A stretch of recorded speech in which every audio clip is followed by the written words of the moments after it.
جو گناہوں سے بچنے کی کوشش کرتے ہیں لیکن ان سے پھر بھی گناہ ہو جاتے ہیں.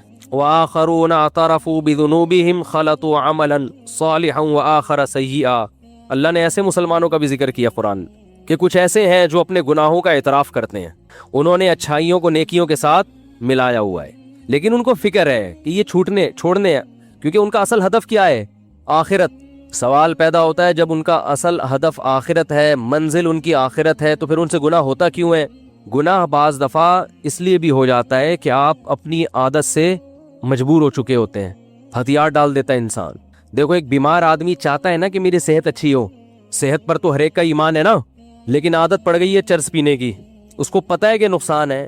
ہیروئن پینے کی عادت پڑ گئی, وہ دیکھ رہا ہے کہ میرے ساتھ میرے دوست جتنے بیٹھتے تھے ہیروئن پی پی کے سارے اس دنیا سے بولو چلے گئے, تو اب اگلا نمبر اس کو پتا ہوتا ہے میرا ہے, لیکن پھر بھی پی رہا ہے. کیوں پیتا ہے؟ اس لیے کہ جب نشہ چڑھتا ہے تو اس کے لیے اپنے آپ کو برداشت کرنا روکنا بہت مشکل, اتنا کانفیڈنس نہیں ہوتا اس میں, اتنی قوت برداشت نہیں ہوتی. تو اس طرح کے جو گناہگار ہیں یہ صرف چرسی اور ہیروئنچیوں میں نہیں ملیں گے آپ کو, یہ ان لوگوں میں بھی ملیں گے جو مادی نشہ نہیں کرتے, کیونکہ نشہ صرف چرس اور ہیروئن کا نہیں ہوتا, بہت ساری چیزوں کی عادت پڑ جاتی ہے. یہ جو جہیز کی لعنت ہے نا, نشہ ہی تو ہے. کلچر کو نشہ ہو گیا اس کا, کلچر نے من حیث الکلچر یہ سٹا لگانا, جہیز کا سٹا لگانا شروع کر دیا ہے. لہذا اب کہیں شادی میں جہیز نہ ہو تو پورے خاندان کو ایسا لگ رہا ہوتا ہے جیسے کسی چرسی کو چرس نہیں ملی, ہیروئنچی کو ہیروئن نہیں ملی, تو پورے خاندان کو ایسا عجیب سا فیل ہو رہا ہوتا ہے کہ یار یہ کیا ہو رہا ہے, کس قسم کی شادی ہو رہی ہے. یہ بھی نشہ ہے, چڑھ گیا دماغ پہ. اور بھی بہت سے نشہ ہے, آپ نے جو قسم نہ توڑنے کی قسم اٹھائی ہوئی ہے وہ بھی ایک نشہ ہے نا. نہیں جاؤں گا, بس اب اشاروں میں بات چلے گی. خواتین بیان سنتی ہیں, وہ سارا مجمع بھاگ گیا ہے ہمارا, یہاں آتی تھی 2-4 رہ گئی ہیں, بس 2-4 خواتین رہ گئی, باقی ساری بھاگ گئی ہیں. تو من حیث القوم بھی کچھ عادتیں پختہ ہو جاتی ہیں, وہ پھر قوم کی باڈی کی ریکوائرمنٹ بن جاتی ہیں. یعنی قوم من حیث القوم یہ چاہ رہی ہوتی ہے بس یہ تو ہونا چاہیے. بعض قبائلی علاقوں میں یہ دستور ہے کہ ذرا سا بیگم پہ شک ہوا, ٹھا گولی سے اس کو اڑا دیا. ایک صاحب مجھے بتا رہے تھے کسی قبیلے کا واقعہ, کسی خاتون کو کسی آدمی کے ساتھ دیکھا, جان سے مار دیا. میں نے کہا یہ تو صحیح نہیں ہے, ثبوت کیا ہے کہ اس نے بدکاری کی نہیں کی. تو کہنے لگے بھائی ہماری رسم ہے, ہمارے یہاں ایسا ہوتا ہے. اب وہ رسم چھڑوا نہیں سکتا کوئی بھی ان سے, قومی رسم بن چکی ہے. یعنی اب آپ چھڑوانے کی کوشش کرو, آپ دنیا چھوڑ دو گے, رسم نہیں چھوٹے گی الا ماشاء اللہ. تو ایسے ہی باڈی کو بھی کچھ چیزوں کی عادت پڑ جاتی ہے. فحش فلمیں دیکھنے کی عادت پڑ جاتی ہے نوجوانوں کو, اور اپنی خواہشات کو حرام طریقے سے پورے کرنے کی عادت پڑ جاتی ہے. گالیاں دینے کی عادت پڑ جاتی ہے, بات بات پہ زبان پہ کیا آ رہی ہے؟ گالی آ رہی ہے. گٹکوں کی عادت پڑ جاتی ہے, پتہ ہے نقصان دہ ہے. دیکھو جو اسلام آپ کو دن میں درجنوں دفعہ مسواک کرنے کا حکم دے رہا ہو, وہ گٹکا آپ کے منہ میں برداشت کرے گا جو وہ مذہب؟ نبی صلی اللہ علیہ وسلم صبح اٹھتے ہی مسواک, ہر نماز میں مسواک, اتنا دانتوں کو صاف رکھ رہے ہیں. تو چلو آپ مسواک نہیں کرتے, اسلام کے حکم کو چھوڑ دیا, یہ برش نہیں کرتے, دانت صاف نہیں کرتے, اسلام کے حکم کو چھوڑ دیا. حکم کے اپوزٹ تو نہ چلو نا, آپ نے تو حکم چھوڑا بھی کہ دانت صاف نہیں کر رہے, اوپر سے گندا کرنے کا پورا انتظام. اور گندا بھی ایسا نہیں کہ چلو کوئی روٹیوں یا گوشت پھنسا ہوا ہے, گند گٹکے کے مریضوں کے آپ منہ دیکھا کرو اپنی ذمہ داری پہ. ایسا نہ ہو آپ کہیں کہ مصعب آپ نے مشورہ دیا تو ہم دیکھ رہے ہیں, کیسا گند معذرت کے ساتھ کوئی گٹکے کی مریض بیٹھے ہوئے ہیں. بھائی معذرت جی نہیں, وہ کہیں گے ہم اپنے خلاف تھوڑی سننے کے لیے آئے ہیں, احتیاطاً. تو کس قدر گند بھرا ہوا ہوتا ہے منہ کے اندر, تو یہ اسلام برداشت کرے گا اس گندگی کو جو آپ کو بار بار السواک والتعطر من سنن الانبیاء, رسول اللہ صلی اللہ علیہ وسلم نے فرمایا مسواک یعنی دانتوں کو صاف رکھنا اور خوشبو کا استعمال یہ پیغمبروں کی سنت ہے. سارے پیغمبروں میں یہ چیز کامن تھی. آدم علیہ السلام سے لے کے محمد صلی اللہ علیہ وسلم تک جتنے پیغمبر آئے ہیں سب کے دانت چمکتے تھے, ہر وقت صاف رہتے تھے, اور سب کی جسم سے خوشبو آتی تھی. گٹکے والا اس پیغمبروں کی ان سنتوں کے بالکل اپوزٹ چلتا ہے کہ نہیں چلتا؟ بالکل الٹا چل رہا ہے وہ. لیکن آپ بولو نہیں چھوٹے گا, بھائی عادت پڑ گئی ہے, نماز چھوڑنے کی عادت پڑ گئی ہے.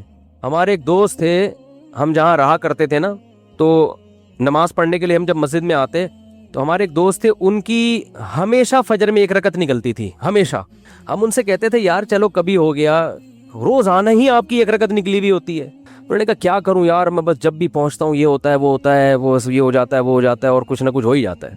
ہم نے کہا چلو نماز جب 5 منٹ آگے ہوگی تو آپ کو مزید 5 منٹ کا ٹائم مل جائے گا. مزید 5 منٹ کا ٹائم مل جائے گا تو چلو ابھی گرمیوں میں نماز ذرا جلدی ہو رہی ہے تو رات کو دیر سے سوتے ہوگے, صبح اٹھتے اٹھتے کوئی مسئلہ ہوتا ہوگا. تعویل کرتا ہے نا انسان, دوسرے کے بارے میں تو اچھی تعویل ہی کرنی چاہیے نا. اپنے بارے میں انسان بدگمان ہو, دوسرے کے بارے میں اچھا گمان رکھ. تو ہم اچھا گمان رکھتے تھے, مجھ سے کہتے تھے کوئی بات نہیں.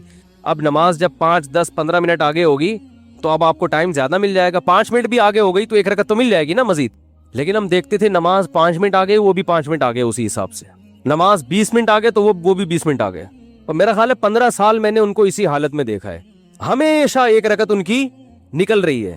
یہ بھی نشہ ہے, چرس اور ہیروئن کی طرح, ٹائم پہ نہ پہنچنے کا نشہ. چلو غنیمت ہے پڑھ رہے تھے, یہ بھی بڑی بات ہے. لیکن میں ان سے کہتا تھا جب جو نہیں پڑھ رہا اس پر تو اعتراض نہیں ہوتا, اس لیے کہ وہ تو سست ہے, 1 نمبر کا نا, کاہل ہے, اسے تو پڑھنی نہیں ہے.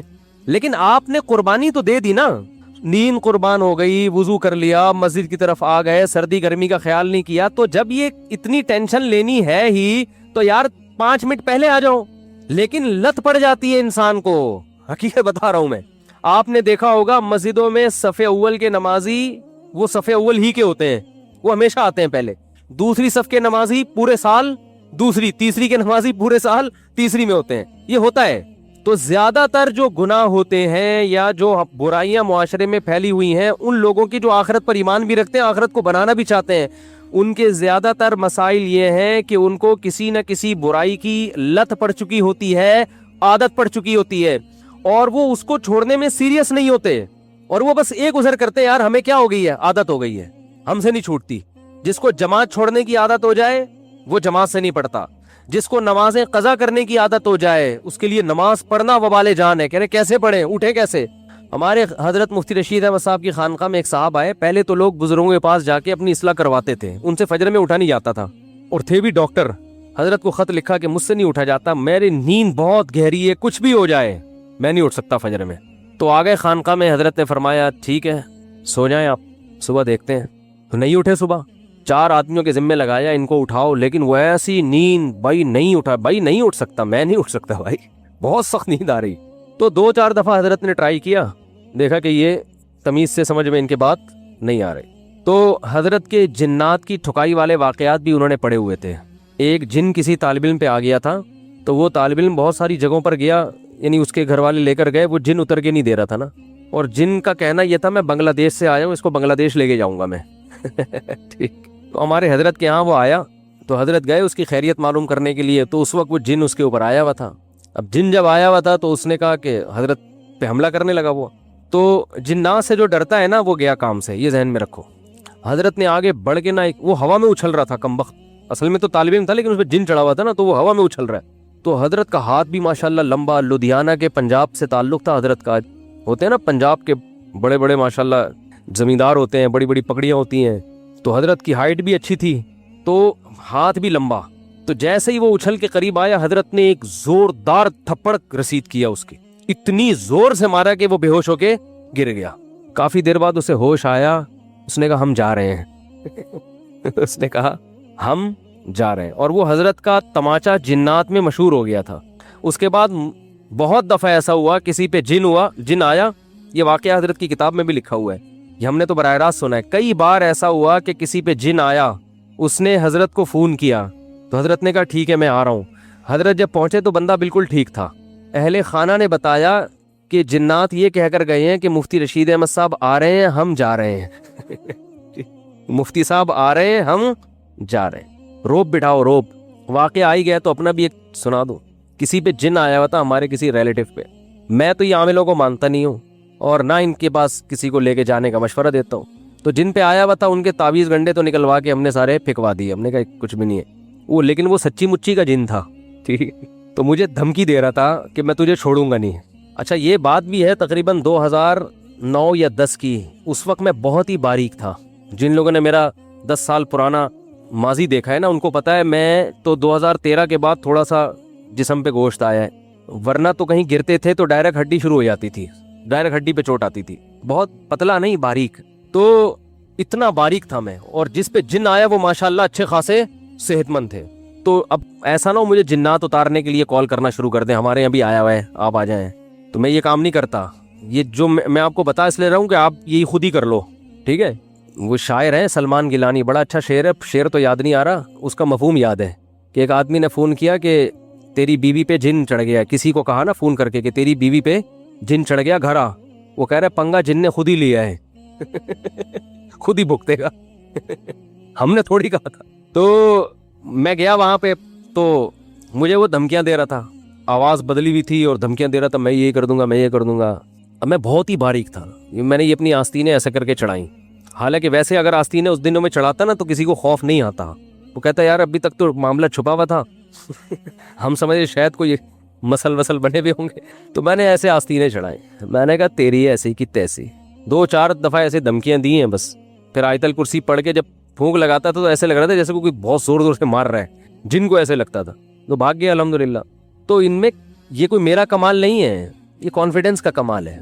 تو جن کو زیادہ لفٹ بولو نہیں کرایا کریں. اور ان میں اکثر کیسز فیک بھی ہوتے ہیں. ہمارے یہاں ناظم آباد میں ایک نوجوان پہ جن چڑھ گیا تھا, اس نے ادھم مچائی ہوئی تھی. اس کے رشتہ دار اس کو لے کر آ گئے ہمارے استاذ کے پاس کہ اس پہ جن چڑھ گیا, کچھ کرو. انہوں نے اس کو تنہائی میں لے کر گئے. اچھا وہ جن عربی بول رہا ہے. اب یہ حیران ہو رہے ہیں کہ یہ تو رکشہ چلانے والا آدمی ہے, لڑکا ہے, عربی کہاں سے آ گئی؟ تو سعودی عرب سے جن آیا ہے. یہ جن آیا کہاں سے؟ عربی جن ہے. تو انہوں نے دروازہ بند کر کے اس کی لگائی ہے طبیعت سے کٹ. بولا مجھے پتا ہے تیرے پہ جن من نہیں ہے, تو سچ سچ بتا دے معاملہ کیا ہے. جب طبیعت سے کٹ تھوڑی بہت کٹ سے نہیں ہوتا, یہ بڑے ڈرامے باز ہوتے ہیں. طبیعت سے لگی ہے نا کٹ, تو اس نے بولا اچھا مارو نہیں, آپ کو بتا رہا ہوں مجھے کسی سے عشق ہو گیا ہے, میں اپنے اوپر جن کا بہانہ کر کے میں کہتا ہوں اس کے گھر لے کے جاؤ. جب اس کے گھر جاتا ہوں تو میں ٹھیک ہو جاتا ہوں. تو مجھے بار بار بہانے سے محبوبہ کے گھر لے کے جا رہے ہیں. تو انہوں نے کہا کمبا تو عربی کیسے بول رہا ہے؟ کہہ رہے فضائل اعمال کی جو عربی عبارتیں ہیں وہ رٹ کے یاد کی ہے میں نے. ٹھیک ہے, فضائل اعمال سے جو عربی عبارتیں ہیں نا وہ رٹا لگا لگا کے یاد کی ہیں, اور کچھ عربی وربی نہیں آتی. ہاں تو مفتی رشید احمد صاحب رحمۃ اللہ علیہ کا وہ تماشا مشہور تھا. تو حضرت نے کچھ لوگوں کو ان کے ذمے لگایا کہ اٹھیں. جب نہیں اٹھے نا وہ, تو حضرت نے ان کو بتایا کہ ان سے کہو کہ میں آ رہا ہوں, اور پھر میں وہی تماچا لگاؤں گا جو ادھر لگایا تھا. تو حضرت فرماتے ہیں جیسے ہی میں گیا نا ایک دم تمیز سے اٹھ کے بیٹھے ہوئے. اب وہ کہاں گئی وہ کہ مجھ سے اٹھا ہی نہیں جاتا, میں ہو ہی نہیں سکتا, میں کیسے اٹھوں گا, میں یہ کیسے ہوں گا. تو یا تو اپنے اوپر کوئی تماچا لگانے کے لیے بندہ رکھو, وہ اٹھائے گا آپ کو. اور اگر کوئی تماچا لگانے والا نہیں ہے میرے بھائی, تو پھر اپنے خود ہی تماچے لگایا کرو, سزا دیا کرو اپنے آپ کو. جس دن فجر کی جماعت نکل گئی ناشتہ گول, ناشتہ نہیں کریں گے. حضرت حکیم اختر صاحب رحمہ اللہ تعالیٰ فرمایا کرتے تھے کہ جس خدا نے تمہیں صبح اپنے سامنے حاضری کا حکم دیا, سارا دن کھلاتا ہے پلاتا ہے, صبح کہہ رہے میرے سامنے آ جاؤ, تو تمہارے منہ سے نوالا اترتا کیسے ہے جس دن فجر چھوڑ دیتے ہو؟ اس کے پیڑے تو کھا رہے ہو جو وہ دے رہے تمہیں. صبح کا ناشتہ وہ کرے جو فجر کی نماز پڑھے. اے اللہ ہم نے تیری عبادت کی ہے, اب ہم اس کے لائق ہیں کہ تیرے رزق سے ہم فائدہ اٹھائیں. اپنی ذمہ داری پوری نہیں کر رہے, ناشتے کے ٹائم پہ بیٹھا ہوا ہوگا اور کیسے بیٹھ کے آرڈر کر رہے ہوتے ہیں, دیر ہو رہی ہے مجھے جلدی لے کر آؤ. تو یہ اللہ کے لیے بھی تو آرڈر ہونا چاہیے, اللہ کے لیے بھی تو یہ حکم ہونا چاہیے کہ مجھے دیر ہو رہی ہے, مجھے نماز پڑھنی ہے, مجھے جانا ہے. تو جب تک میرے بھائی انسان سنجیدہ نہ ہو اور اپنے آپ کو سزا نہ دے, تو جن گناہوں کی لت پڑ چکی ہوتی ہے وہ گناہ آرام سے چھوٹتے نہیں ہے, ان میں سیریس ہونا پڑتا ہے, جہاد کرنا پڑتا ہے, ایسے نہیں ہو جاتا وہ. اگر اللہ نہ کرے آپ کو فحش فلموں کی عادت پڑ گئی ہے, نوجوانوں میں یہ مرض بہت پھیل رہا ہے, سزا دو اپنے آپ کو, سزا. بولے یہ کام اگر میں نے کیا تو یہ سستے میں نہیں ہوگا, اس کی پینلٹی لگے گی, سزا دوں گا اپنے آپ کو, میں سستے میں نہیں چھوڑ دوں گا. اگر نماز چھوٹ گئی سزا دو اپنے آپ کو, گالی زبان سے نکل گئی سزا دو اپنے آپ کو. جب سزائیں دو گے تو یہ اس کی علامت ہوگی واقعی آپ آخرت کو چاہنے میں مخلص ہو, ورنہ زبانی دعوے, زبانی باتیں اللہ کے ہاں قابل قبول نہیں ہے. تو وَلَنَبْلُوَنَّكُمْ بِشَيْءٍ مِّنَ الْخَوْفِ وَالْجُوعِ وَنَقْصٍ مِّنَ الْأَمْوَالِ وَالْأَنفُسِ وَالثَّمَرَاتِ. اسی میں صبر بھی ہے, بے صبری کی بھی عادت پڑتی ہے, میں صبر کرنا پڑتا ہے. ہمارے حضرت کے ایک مرید تھے, ان کو غصہ بہت آتا تھا, پھر غصہ جاری کرتے رہتے تھے, وہ صبر نہیں تھا ان میں. حضرت کو خط لکھا کہ میں اپنی اصلاح چاہتا ہوں, میں غصے میں پاگل ہو جاتا ہوں. حضرت نے فرمایا جس دن غصہ جاری کرو نا, ان کی تنخواہ کے حساب سے حضرت نے فرمایا کہ اتنے پیسے صدقہ کرو. غصہ آیا, جاری کر دیا, بعد میں ندامت ہوئی کہ یار نہیں ہونا, زیادہ ہو گئی, تو کیا کرنا ہے؟ فرمایا 500 روپے صدقہ کر دو. یہ تھپڑ ہے جو اپنے اوپر لگایا جا رہا ہے. تو شروع میں تو ایسا ہوا کہ بار بار جب صدقہ کرنا شروع کیا تو پھر عادت پڑنا, پھر غصے پہ کنٹرول کرنے کی عادت شروع. ایک صاحب نے حضرت کو خط لکھا, مجھے اپنی بیوی پہ بہت غصہ آتا ہے بلا وجہ, اور اس کو میں حد سے زیادہ پھر ڈانٹتا ہوں. حضرت نے فرمایا کہ جب حد سے زیادہ آپ غصہ کریں نا, تو آپ کی سزا یہ کہ بعد میں بیوی سے معافی مانگیں. اب جس آدمی کو بیوی پہ غصہ بہت زیادہ آ رہا ہو, وہ تو تکبر کی وجہ سے آتا ہے نا, یہ ماتحت ہے تو روب جھاڑ رہا ہے, اس کے لیے معافی مانگنا آسان کام بولو نہیں ہے, کیونکہ معافی مانگ کے آپ تو اپنے آپ کو گویا نیچے کر دیتے ہو, رسوا کر دیتے ہو. معافی مانگنا آسان تھوڑی ہے. تو اس نے مجھے بتایا کہ یار یہ کام میرے اوپر اتنا شاق گزرتا ہے کہ اگر میں نے بیوی پہ غصہ کیا تو بعد میں مجھ کو معافی مانگنی پڑے گی. یہ اتنی ٹینشن والا کام تھا میرے لیے کہ میں نے کہا غصہ نہ کرو, یہ آسان ہے, غصہ کر کے بعد میں معافی مانگنا یہ بہت مشکل کام ہے. تو کچھ تو کرے, کچھ آگے قدم بڑھانا پڑے گا میرے بھائی. میں نے کہا تھا نا وہ ڈائری وائری لے کے بیٹھے, تو ہو سکتا ہے اب ڈائری مل گئی ہو آپ کو گھر میں. ایک ہفتہ تو میں نے کہا تھا تلاش کرنے میں لگے گا کہ اپنی خامیاں لکھیں اس ڈائری میں بیٹھ کے. بھائی بولا تھا نا, ارے کیا ہو گیا, بھول بھلائیے اتوار کے بیان میں بولا تھا کہ ڈائری لے کے بیٹھے. اس میں ہمارے جو استاذ ہیں نا جن سے میں نے پڑھا ہے 92 میں ان کا میں نے پہلا بیان سنا تھا. وہ بیان یہی تھا کہ اگر آپ آخرت چاہتے ہو نا تو ایک ڈائری لے کے اس پہ اپنی خامیاں لکھ دو. سب سے پہلے آپ کو پتا تو چلے میرے اندر یہ برائی ہیں. ہاں اوئے ہوئے ہوئے, تجویز آئی ہے کہ اپنی خامیاں خود نہ لکھیں, بیگم سے کہیں کہ میری خامیاں تم لکھو اور تمہاری خامیاں میں لکھوں گا. اصل میں وہ تو ٹھیک ہے, دوسرا آپ کی خامیاں زیادہ اچھا بتا سکتا ہے, لیکن اس میں پرابلم یہ ہوگی کہ جنگ چھڑ جائے گی. حقیقت ہے, وہ جب کہے گی یہ خامی ہو گیا ہے ہی نہیں ہے یہ تو تمہارا, پھر یہ کہے گا تمہارے اندر یہ خامی. تو سب سے بڑی خامی یہی ہے کہ اپنی خامی ماننا ہی نہیں ہے. تو پہلے اس کی تو اصلاح ہو نا, پھر اس کے بعد اگلا اسٹیپ ہے. تو ڈائری میں بیٹھ کے اپنی خامیاں لکھیں. میں غصے کو بلا وجہ جاری کرتا ہوں, بات بات پہ خام میں میرا میٹر شارٹ ہوتا رہتا ہے, یہ گٹکا کھاتا ہوں, یہ سگریٹ پیتا ہوں, نماز میں پابندی نہیں ہو رہی, تکبیر اولیٰ کی پابندی نہیں ہو رہی, یہ مسئلہ ہے یہ مسئلہ ہے, بچوں کی تربیت کی کوئی فکر نہیں ہے, گھر میں ٹائم نہیں دے رہا, سارا سر دن کٹر کے ڈھکن پہ باہر بیٹھا رہتا ہوں گلی میں.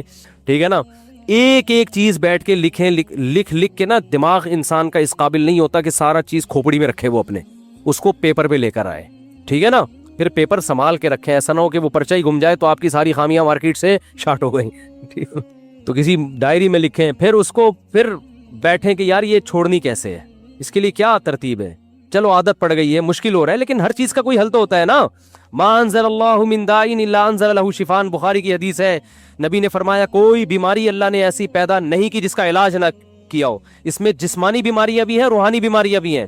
ہر بری خصلت کا علاج اللہ نے اس دنیا میں رکھا ہے, ہر برائی چھوٹ سکتی ہے.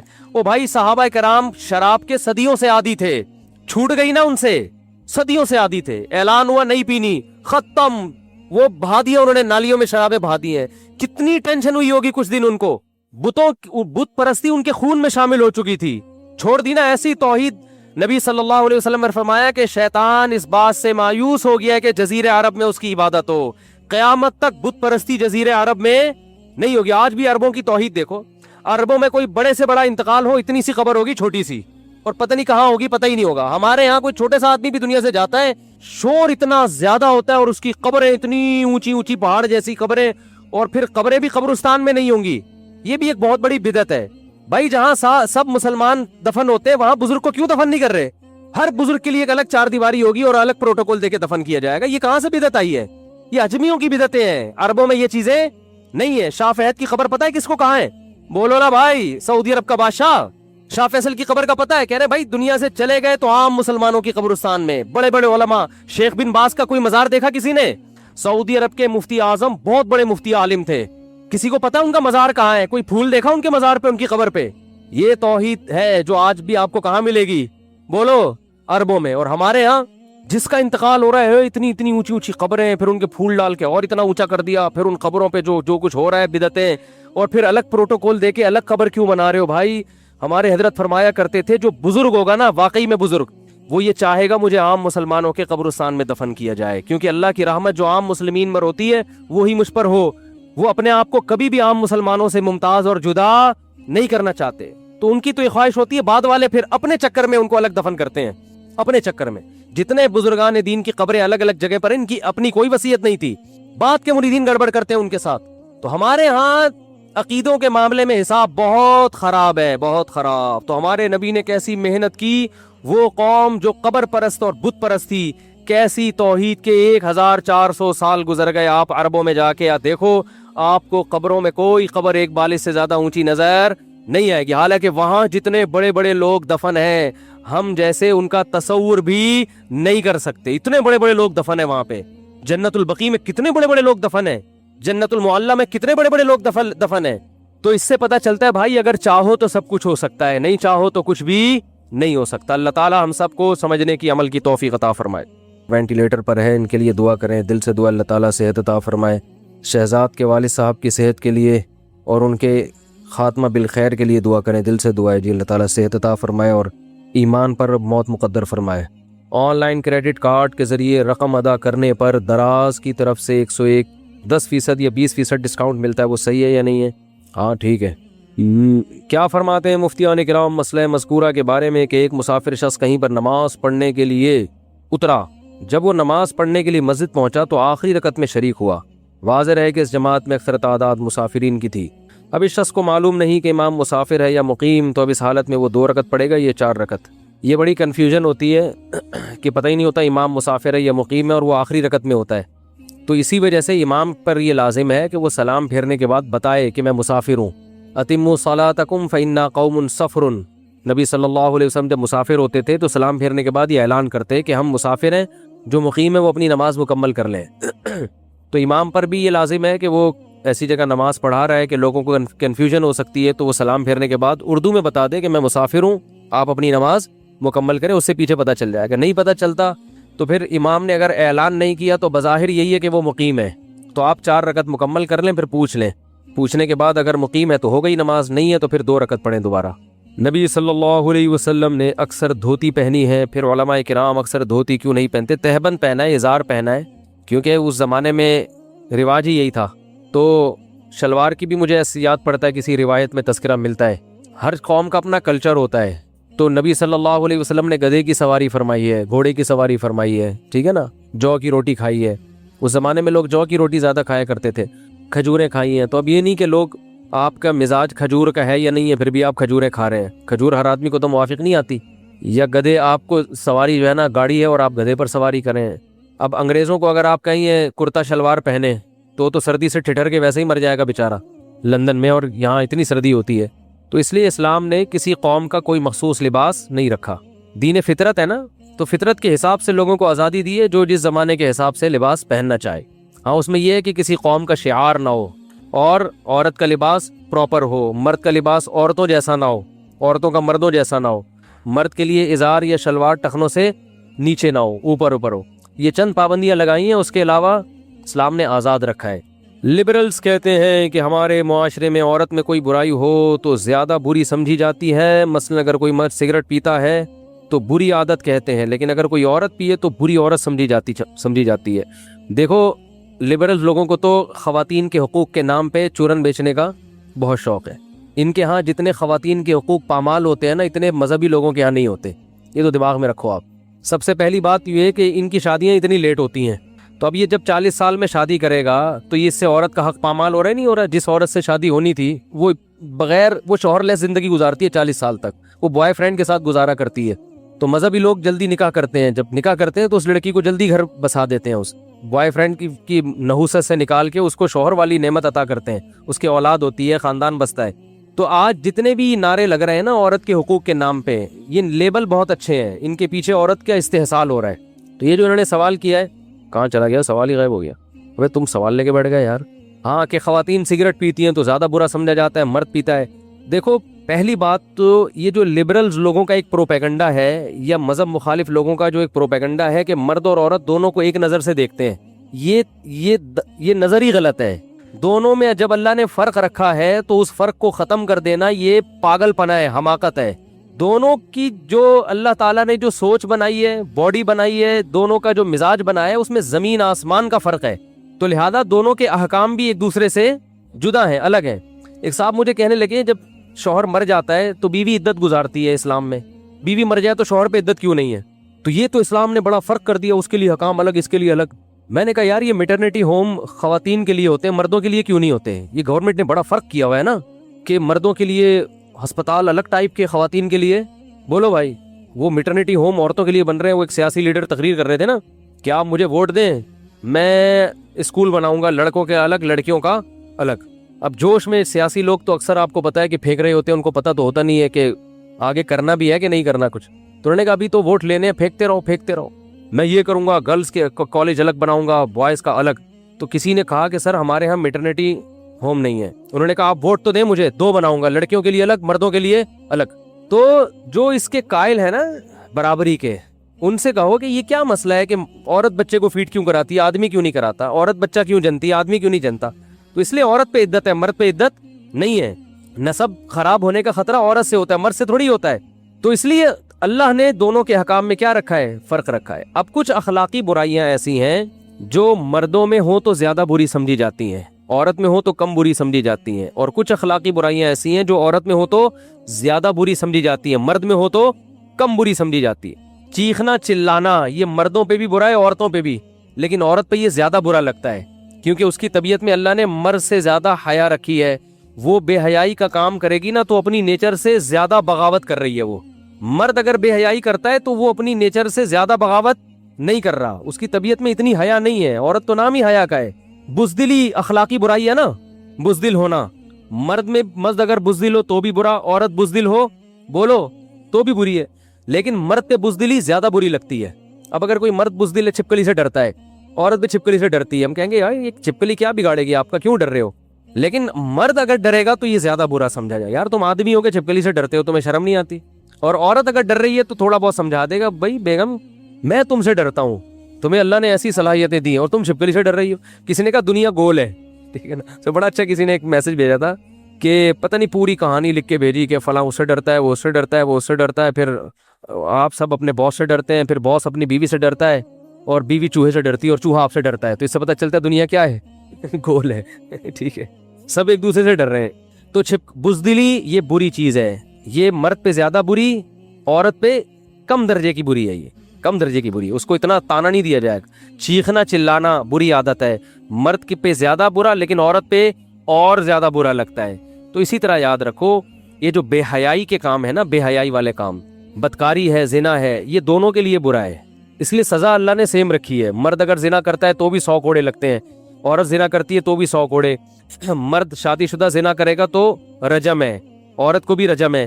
لیکن جہاں زنا کی سزا کی بات آئی ہے نا, تو اللہ نے عورت کا ذکر پہلے کیا کہ اس کو سزا دو, مرد کا دوسرے نمبر پہ کیا ہے. قرآن میں ہمیشہ مرد اور عورت کا جہاں بھی تذکرہ آئے گا, مرد پہلے ہوگا, عورت کا تذکرہ اللہ اس کے بعد کرتے ہیں. لیکن چند مقامات پہ اللہ نے عورت کا تذکرہ پہلے کیا, مرد کا بعد میں. جیسے زنا کی جہاں بات آئی ہے, الزانیۃ والزانی, زنا کرنے والی عورت اور مرد دونوں کو کوڑے مارو, تو پہلے ذکر اس لیے کیا ہے کہ عورت کے لیے زنا کرنا زیادہ برا ہے, کیونکہ عورت میں حیا بھی ہوتی ہے جو اس کو برائی زنا سے روکتی ہے. نمبر 2, اس میں یہ شہوت زیادہ نہیں ہوتی, یہ مرد میں زیادہ ہوتی ہے. اس لیے اگر وہ زنا کرے گی نا تو وہ اپنی نیچر کی بغاوت اس نے بہت زیادہ کی ہے. اس نے اپنی حیا کا بھی خیال نہیں کیا, حیا بھی اس کو روک رہی تھی, اور اس میں وہ ڈیزائرز بھی نہیں ہوتی اتنی شدت کے ساتھ جتنی مرد میں ہوتی ہیں. تو اس درجے کی ڈیزائرز بھی نہیں تھی جو مرد میں ہوتی ہیں, اور حیا بھی تھی. اس کے باوجود اس نے زنا کیا تو اللہ نے کیا فرمایا, اس کو پہلے کوڑے لگاؤ. اب لوگ اس پہ بھی اعتراض کرتے ہیں کہ یہ مفتی صاحب گراؤنڈ ریئلٹی کے خلاف بات کر رہے ہیں. ہم گراؤنڈ ریئلٹی کے مطابق بات کر رہے ہیں. آپ دیکھو کوئی عورت کسی کو زنا کی دعوت دے اور مرد بھاگ جائے, یہ مرد کا بڑا کمال سمجھا جاتا ہے کہ یار بڑا نیک آدمی, عورت نے دعوت دی اور کوئی رکاوٹ نہیں تھی مگر اس نے اپنے آپ کو بچایا. لیکن مرد اگر عورت کو دعوت دے اور وہ بھاگ جائے تو یہ عورت کا کوئی بڑا کمال نہیں سمجھا جاتا. زیادہ تر عورتیں اپنے آپ کو اس برائی سے بچاتی ہیں, ان میں وہ ڈیزائرز نہیں ہوتی جو مردوں میں رکھی ہیں.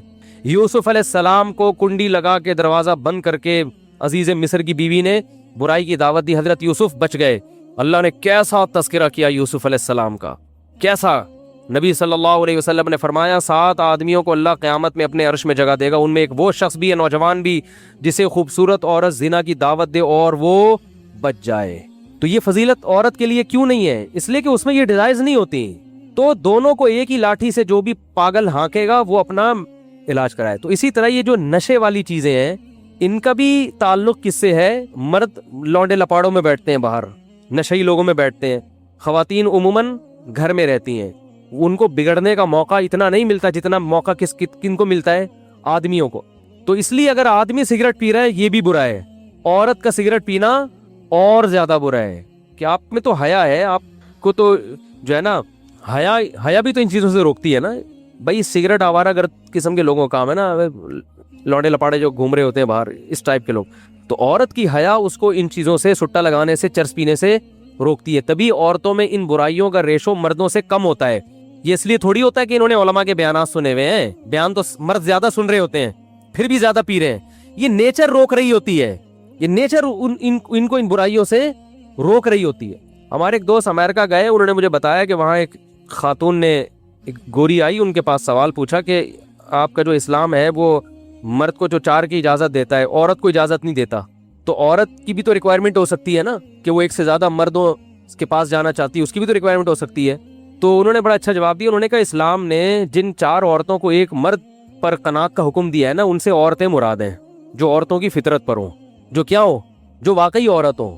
آپ جس کلچر کی بات کر رہی ہو نا, اس خاتون سے کہا یہاں بہت سی عورتیں رہی نہیں ہیں, وہ آدمی بن گئی ہیں. تو عورت جب اپنی فطرت پہ ہوگی تو وہ کبھی اس کا تقاضا نہیں کرے گی کہ اس کو بھی 4 مردوں سے نکاح کی اجازت دی جائے. تو وہ کبھی بھی تقاضا نہیں کرے گی اس کا, اس کی نیچر اس کو قبول نہیں کرے گی.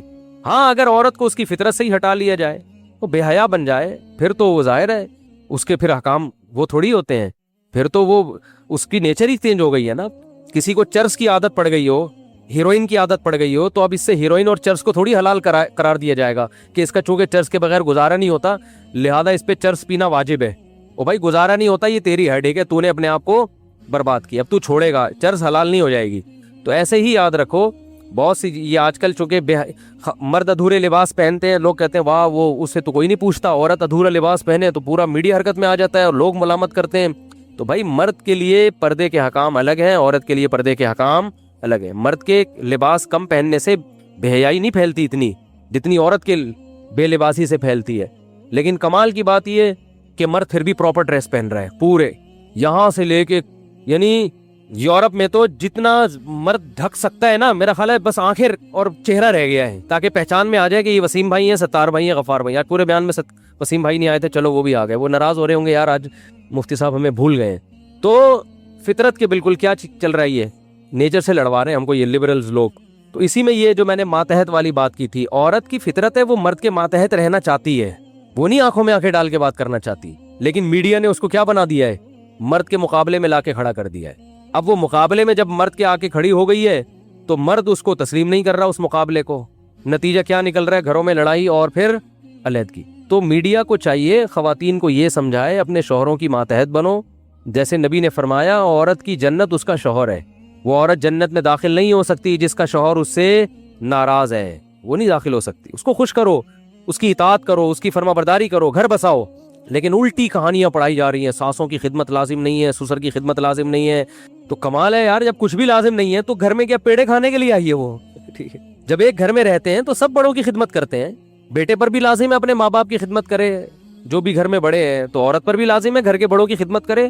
چھوٹوں پر اس کو یہ لیبل نہ لگائیں کہ ساس سسر کی خدمت, اس کو یہ کہیں کہ چھوٹوں پر لازم ہے کہ وہ بڑوں کی خدمت کرے.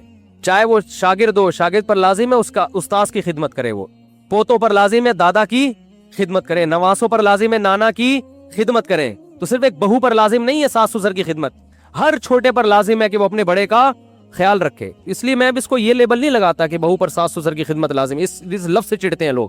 چھوٹے پر لازم ہے کہ جب وہ جوائنٹ فیملی میں گھر میں رہتے ہیں تو اپنے بڑوں کا خیال رکھیں. ساس سسر نہ بھی ہو, آپ کے ماموں بوڑھے ہو گئے, وہ آپ کے ساتھ گھر میں آ کے رہتے ہیں, آپ پر ان کی خدمت بھی لازم ہے. نہیں یار میرے خیال ہے بات سمجھ میں. اور اگر کوئی عورت نہیں کرے گی خدمت تو غیرت مند آدمی برداشت نہیں کرے گا اس کو کہ یار میرا ماموں ہے, میرا چاچا ہے, بوڑھا ہے, وہ گھر میں پڑا ہوا ہے, تم اس کو پانی نہیں پلاتی, تم وہ چائے کا کہہ رہا ہے, تم اس کو چائے بنا کے نہیں پلا سکتی. یہ تھوڑی ہوتا ہے بھائی, پھر ایسے نہیں گھر چلتے. بالکل آزاد, ہر آدمی کیا کہہ رہا ہے, میں کیا ہوں, آزاد. اچھا بعض خواتین کو بھی شکایت ہوتی ہے کہ نبی بھی گھر میں کام میں ہاتھ بٹاتے تھے, تو ہاتھ بٹانا سنت عمل ہے, بتانا چاہیے. ہم بھی کوشش کرتے ہیں ٹوٹی پھوٹی طریقے سے ہاتھ بٹانے کی, آپ بھی بٹایا کریں, لیکن کتنا. اب جو لبرل لوگ ہیں نا وہ کہہ رہے ہیں کہ گھر کے کام عورت کی ذمہ داری نہیں ہے. وہ بالکل گوروں والا کلچر لا رہے ہیں کہ برابر برابر کام کریں گے گھر کے, آدھا آدمی کرے گا, آدھا کون کرے گا, بولو, مرد. تو اس پہ بھی آواز اب اٹھ رہی ہے. تو میں کہتا ہوں پھر گھر کے باہر کے کام بھی آدھے آدھے ہونے چاہیے. کیا خیال ہے؟ کمانا بھی تو گھر کے باہر کا کام ہے نا. دیکھو کھاتے تو دونوں بیٹھ کر ہیں, کماتا کون ہے؟ شریف لوگوں میں ابھی تک یہ کلچر چل رہا ہے کہ آدمی کماتا ہے. تو پھر آدھا کمانا بھی کس کی ذمہ داری ہو؟ عورت کی ذمہ داری. آدھی کس کی ذمہ داری ہو؟ مرد کی. تو پھر یہ بھی ہونا چاہیے, تو جو کہ نہیں ہونا چاہیے. اس سے تو نقصان ہوگا, عورت کا استحصال ہوگا. لیکن آپ چاہیے کرتے رہو, مگر معاشرے میں ہو یہی رہا ہے, اور معاشرہ اس طرف چل پڑا ہے کیونکہ ہمارے دیندار لوگوں نے بھی اب کمپرومائز کر لیا ہے, ہتھیار ڈال دیے. اب گھریلو عورت چاہیے ہی نہیں, پڑھی لکھی چاہیے. اور پڑھی لکھی کا مطلب ایجوکیشن نہیں ہے, جاب کرے, وہ جاب تو جاب کی وجہ سے اب گھر کا سسٹم تباہ و برباد ہو رہا ہے. وہ بھی کمائے, آپ بھی کماؤ. شام کو میں کہتا ہوں گھر کی ضرورت نہیں ہے, ہوٹل لے لو کرائے پر, اسی میں ملاقات کر لیا کرو. گھر تو بھائی گھر میں تو گھر والی ہوتی ہے. دیکھو عورت کا نام ہی گھر والی ہے. عورت کا نام کیا ہے عربی میں؟ اہل بیت. گھر, اہل بیت کا بیت گھر کو کہتے ہیں, اہل کا معنی والا, اہل بیت گھر والے. تو جو عورت کا لقب ہی گھر والی ہے اسی کو گھر سے باہر نکال دیا تو پھر گھر میں کون رہے گا؟ تو یہ جی پاگلوں والی حرکتیں یار کھوپڑی میں آتی نہیں ہے. پتہ نہیں یہ سائنس کے نام پہ سارے کام ہو رہے ہیں, ٹھیک ہے نا, ایجوکیشن کے نام پہ یہ دھاندلیاں ہو رہی ہیں. فطرت, ایک بات یاد رکھو, کتنی سائنس ترقی کر لے نیچر کبھی تبدیل نہیں ہوگی. آپ کہو کہ 10,000 سال پہلے چونکہ لوگ دانتوں سے روٹی چبا کے کھایا کرتے تھے, اب تو دنیا ایڈوانس ہو گئی ہے, اب میں برگر کھاؤں گا اور چبے چبائے برگر گرینڈ کر کے کھاؤں گا کیونکہ اب سائنس بہت آگے نکل گئی, اب چبانے کی ٹینشن نہیں لوں گا. تو یہ پاگل پنا ہوگا کہ نہیں ہوگا؟ او بھائی سائنس جتنی بھی ترقی کرے, آپ کی 6 فٹ کی 5 فٹ کی جو باڈی ہے وہ چینج تھوڑی ہوئی ہے. تو نہ مرد تبدیل ہوا, نہ عورت تبدیل ہوئی, نہ بچے پیدا ہونے کا پروسیس چینج ہوا, نہ آپس کا جو ریلیشن ہے اس میں کوئی وہ چینجنگ ہوئی ہے, اس کے اصول بھی وہی ہیں. تو کتنی بھی ترقی کر جائے سائنس, جو 10,000 سال پہلے کامیابی کے اصول تھے آج بھی وہی اور کل بھی وہی اصول رہیں گے. اس کو چینج کرنے کی کوشش ترقی کے نام پہ مت کرو. سمجھ نہیں آ رہی تو پھر جیسے چل رہے ہو چلتے رہو, اپنا خود ہی بیڑا غرق کرو گے. بہت شوق ہے یار, یہ ایسی بہو چاہیے, ڈاکٹر چاہیے, انجینئر چاہیے. بھائی تو نے کلینک کھلوانی ہے, کیا کرنا ہے اللہ کے بندے؟ ٹھیک ہے ایجوکیشن کی ایک ویلیو ہوتی ہے, لیکن آپ کو کیوں چاہیے؟ کیا مسئلہ کیا ہے تمہارے ساتھ؟ ٹیکا لگوانا ہے تم نے, پیراڈول کھانی ہے. بڑے بڑے ڈاکٹر پڑے ہوئے یار, پرپز ہی پتہ نہیں ہوتا کمبخت کو کسی کو کہ میں نے کرنا کیا ہے, اس کی وجہ سے پاگل ہوئے گھوم رہے ہیں. اور پھر ایک عورت سے جب آپ سب چیزیں چاہو گے تو پھر کچھ بھی نہیں ملے گا. ایک کام اس کے ذمہ لگاؤ, بھائی تمہارا یہ گھر ہے, بس یہ اس کو جنت بنا دو, اور ساری ذمہ داری کس کی ہے؟ میری ہے. تو فائنینس کی ذمہ داری, معاشی ذمہ داری ساری میری ہے, اور گھر میں تمیز سے بیٹھ کے تم بس کھاؤ, ٹھیک ہے نا. پیزا چاہیے پیزا لے آؤں گا, برگر چاہیے انڈے والا چاہیے, زنگر برگر. آج کل اتنے پیسے ہوتے ہیں, جو غریب آدمی ہے وہ پھر ان کی بیویوں کی ریکوائرمنٹ بھی پھر اسی حساب سے ہوتی ہے. لیکن نارملی لوگ تو یہ سب چیزیں کر سکتے ہیں. او بھائی تم نے گھر کو کیا بنانا ہے؟ جنت. کل ایک خاتون نے مجھے میسج بھیجا, کسی کو پتہ نہیں ہے کس کی بات چل رہی ہے, غیبت میں نہیں آتی, کہ میری بھابھی یہ فل ٹینشن بنی ہوئی ہے میرے لیے, اور بھابھی الگ گھر کا مطالبہ کر رہی ہے, اور بھابھی یہ کر رہی ہے, اور بھابھی یوں کر رہی ہے, اور بھابھی یہ کر رہی ہے, اور بھابھی وہ کر رہی ہے. تو میں نے کہا آپ گھر میں ہو کیوں؟ کہ نہیں میں ڈاکٹر بن رہی ہوں, میں بھی شادی نہیں کر سکتی. تو میں نے کہا یہ آپ کی ٹینشن ہے, آپ کی بھابھی کی ٹینشن نہیں ہے. جب بھابھی گھر میں آئے گی, نندوں کے ساتھ اس کا گزارا نہیں ہوگا. آپ شادی کر کے پتلی گلی سے نکلو یہاں سے, اس کے گھر چھوڑو. بھابھی اور اس کے آپ کے بھائی کا ہیڈیک ہے, وہ الگ رہنا ہے, ساتھ رہنا ہے, ساتھ سے لڑنا ہے کہ نہیں لڑنا, کیا پکانا ہے, یہ آپ کا ہیڈیک نہیں ہے. نیچرل لائف تھوڑی ہے. بلوغت کے بعد آپ کے باپ کا گھر آپ کا نہیں ہے, آپ کا گھر اپنے میاں کا ہے. وہاں جاؤ اور وہاں سے نندوں کو نکالو. حقیقت ہے, عورت کا گھر تو اس کے میاں کا ہوتا ہے نا. ابے اماں ہوا کس کے ساتھ رہتی تھی؟ آدم علیہ السلام کے ساتھ رہتی تھی نا. رخصتی آدمی کی تھوڑی ہوتی ہے, عورتوں کی ہوتی ہے رخصتی. تو عورت کی رخصتی ہوتی ہے کہ بھائی یہ اب تمہارا گھر کون سا ہے؟ تمہارے میاں کا. یہاں تمہاری اولاد ہوگی, یہاں تمہارا گھر بسے گا, قیامت تک اب یہی رہو گی. جنازہ یہاں سے اٹھے گا تمہارا.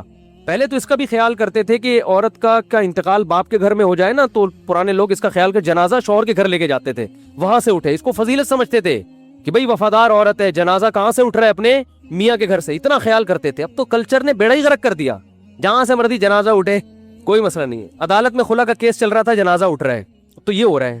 تو میں نے اس خاتون کو مشورہ دیا, میں نے کہا آپ اس ٹینشن میں, بھابھی اور بھائی کی جو لڑائی کی ٹینشن آپ کے ذمہ نہیں ہے, کیونکہ وہ ٹینشن, پھر وہ بھابھیوں کی غیبتیں, بھابھی یہ کر رہی ہے, بھابھی یہ کر رہی ہے. بس چھوڑ دے بھابھی کو اپنے حال پہ, بھائی کے ساتھ. آدمی کو پتا ہوتا ہے بیگم کو کس طرح لے کے چلنا ہے, کیا اس کی برائی ہیں, کیا اچھائی ہیں, وہ اس حساب سے چل رہا ہوتا ہے. اسے پتا ہوتا ہے میری بیوی میں یہ برائی ہیں, لیکن کوئی بات نہیں یار, میں اس کو چھوڑ نہیں سکتا, یہ برائی کے باوجود میں اس کو رکھوں گا, برداشت کروں گا. وہ صحیح نہیں کر سکتا, لیکن عورتیں اس کو سیدھا کرنے کی کوشش کرتی. میری بھابھی میں یہ برائی کیوں ہے, سیدھی کیوں نہیں ہو رہی برائی؟ تو پولیس نہیں کر سکتی, آپ کہاں سے سیدھا کر سکتی ہو؟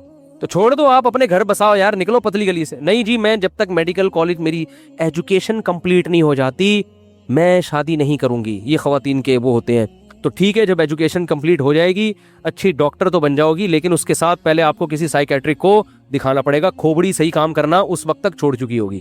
اتنے گھریلو گھر میں جھگڑے ہو چکے ہوں گے نا, اور جب ایک دفعہ دماغ کی سیٹنگ آؤٹ ہوتی ہے نا, پھر ایسی خواتین شادی ہو کے یہ ساری ٹینشن پارسل کر دیتی ہیں سسرال میں. آئی بات سمجھنے, کیونکہ اپنا ہی کھوبڑا صحیح نہیں ہوتا. تو جب ٹینشن کے ساتھ رخصتی ہوئی ہے تو وہ پھر جب دیکھو فریش دماغ آدمی ہر جگہ خوش رہتا ہے, ہر نیگیٹو کو بھی پازیٹیو لے جاتا ہے. اور جو پہلے سے ہی جلا بھنا بیٹھا ہو اور پہلے سے ہی ڈپریشن میں ہو, وہ دوسروں کو بھی ڈپریشن میں ڈالتا ہے کہ نہیں ڈالتا؟ وہ لطیفہ سناتا ہوں نا, امام صاحب بیان کر رہے تھے کہ 3 آدمی جہنم میں جائیں گے, ایک وہ جو زنا کرتا ہے, ایک وہ جو سود کھاتا ہے, تیسرا وہ, ابھی کہہ نہیں لگتے تھے کہ آدمی اڑ جاتا تھا. امام صاحب ایک بات میری سن لیں. امام صاحب نے کہا بیٹھ جا, بات تو کمپلیٹ ہونے دے. پھر شروع کرتے, 3 آدمی جہنم میں جائیں گے, ایک وہ جو زنا کرتا ہے, دوسرا وہ جو نماز چھوڑتا ہے, تیسرا. پھر وہ کہتے ہیں امام صاحب 1 منٹ کی بات. امام صاحب کو غصہ آ گیا. امام صاحب نے کہا بیٹھ آرام سے. پھر کہنے لگے 3 آدمی جہنم میں, ایک وہ جو زنا کرتا ہے, دوسرا وہ جو نماز چھوڑتا ہے, تیسرا وہ جو کھڑے ہوئے نا, اس نے کہا تیسرا یہ جائے گا جہنم میں. ٹھیک ہے, تیسرا کہہ رہے یہ جائے گا جہنم. تو غلط کہا امام صاحب نے, لیکن جب آدمی ڈپریشن میں ہوتا ہے تو پھر اس طرح کی باتیں کرتا ہے. تو یہ پھر اپنی وہ گھر کی جوائنٹ فیملی کی ٹینشن لے کے, یہی ٹینشن کہاں جائے گی, اسی ٹینشن کے ساتھ ان کی رخصتی ہوگی, وہ بھی پتہ نہیں ہو کہ نہ ہو, کیونکہ ڈاکٹر بننے میں ٹائم لگے گا, پھر یہ ہوگا, پھر یہ ہوگا, پھر وہ عمر بھی نکل جائے گی, پھر ایک نئی ٹینشن کہ میری بھابھی کی شادی ہو گئی میرے بھائی جیسے ہیرے سے, اور میرے لیے کوئی رشتہ آ ہی نہیں رہا. پھر یہ ایک عذاب ہے. گھر میں نندوں کا وجود جو ہے نا بہت بڑی اللہ کی رحمت ہے, کیونکہ نندیں بھی بیان سنتی ہیں, تو گھر میں بہت بڑی اللہ کی رحمت ہے نندوں کا وجود. تو ابے بھائی اپنا گھر بناؤ, جا کے وہاں شوہر سے بول دو کہ میں میڈیکل کالج میں پڑھ رہی ہوں, میں اپنی ایجوکیشن جاری رکھوں گی, یہ شرط لگا لو سسرال. اور اچھا عزت دار شوہر ہوگا تو بولے گا اب یہ باقی تعلیم میرے خرچے پہ ہوگی. انسان کا بچہ ہوگا تو کیا بولے گا کہ بھائی میری بیوی ڈاکٹر بن رہی ہے تو میری عزت ہوگی معاشرے میں, بھائی ڈاکٹر صاحب کے ہسبینڈ جا رہے ہیں, ٹھیک ہے نا. ٹھیک ہے, ان کو تو کچھ نہیں آتا لیکن ان کی وائف کیا ہے, پڑھی لکھی ہیں, تو اسی بہانے عزت ہو جائے گی تھوڑی سی. تو اب بولو بھائی کہ یہ باقی خرچہ کون اٹھائے گا, میں اٹھاؤں گا, تو نکلو گھر سے یہاں سے, نہیں تو یہ ان لڑائیوں کا کوئی علاج نہیں ہے. بھابھی کو نند نہیں ٹھیک کر سکتی, یہ ذہن میں رکھو, نہ ٹھیک کرنے کی کوشش کرنی چاہیے. مفتی صاحب شرک پر بیان کریں, بیان ہوا ہے میرا شرک پر. مفتی صاحب قیامت کے دن اللہ تعالیٰ حساب کس طرح لیں گے, اس پر تفصیلی بیان کریں. او بھائی یہ تو 6 گھنٹے کے بیانات ہیں. مفتی صاحب گھر سیل کر رہے ہیں, رکاوٹیں بہت آتی ہیں, دعا کی اپیل ہے, دل سے دعا, اللہ تعالیٰ آسانی فرمائے. گھر بیچنے میں جو رکاوٹیں آتی ہیں, کوئی بندش یا جن چڑیل بھوت کا اثر نہیں ہوتا. گھر بیچنا آسان کام نہیں ہے, کوئی انڈے والا برگر تھوڑی بیچ رہے ہیں کہ 2 منٹ میں بک جائے گا. یہ بہت سے لوگوں کی فون آتے ہیں کہ بھائی گھر بیچ رہے ہیں, 1 سال سے کوشش میں لگے ہوئے, نہیں بک رہا. بھائی وہ گھر ہے, وہ اتنے آسانی سے نہیں بکے گا. ایسے ہی بک رہا ہوتا, لوگ ارب پتی بن چکے ہوتے, ادھر گھر خریدا ادھر کسی کو پہنایا, ادھر دوسرا خریدا ادھر کسی کو پہنایا, ایسے تو مزے آ جاتے لوگوں کے.